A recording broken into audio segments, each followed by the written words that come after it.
must not speak with somebody too long. This sounds rather brutal, but it's a fact. If you go to a networking event, to some degree, it is a numbers game. You do need to get around and speak to quite a few different people. You might have a hit list of actual people that you would like to be speaking to. And if you don't, you need to remember that the majority of people you speak to will not be ideal potential clients. Therefore, you need to speak to quite a number of them in order to identify the good prospects to then follow up with. Thus, I created something which I call the 10-minute rule.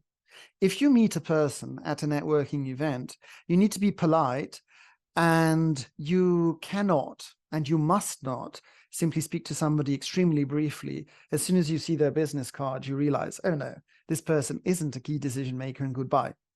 You mustn't be awful. The legal world, the business world is very small, and you can quickly develop a reputation as not being a very nice person if you do that.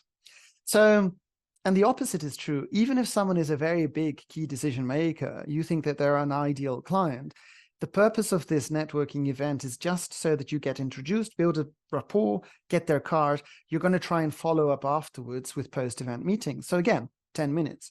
Don't speak too little time with someone. Don't speak too much time with someone. And I think have a little bit of curiosity. Even if you do discover within a few seconds that the person you're speaking to isn't going to be a potential client for you, keep in mind they're maybe not there by themselves. They have a big social network. Ask them, maybe they're there with their boss. Who else do they know at this event? Maybe they could introduce you to somebody. And even if they're all by them very selves and they don't know anyone at all, have curiosity about their industry, their story, what's happening in the business. Everybody is interesting. Everybody has some story to tell. You do not need to waste time talking about the weather or some kind of small talk to kill off those 10 minutes and then escape. Even if that person isn't going to be a direct client for you, they can still be of some value.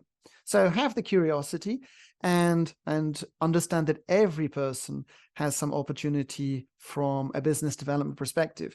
You might not be following up with them.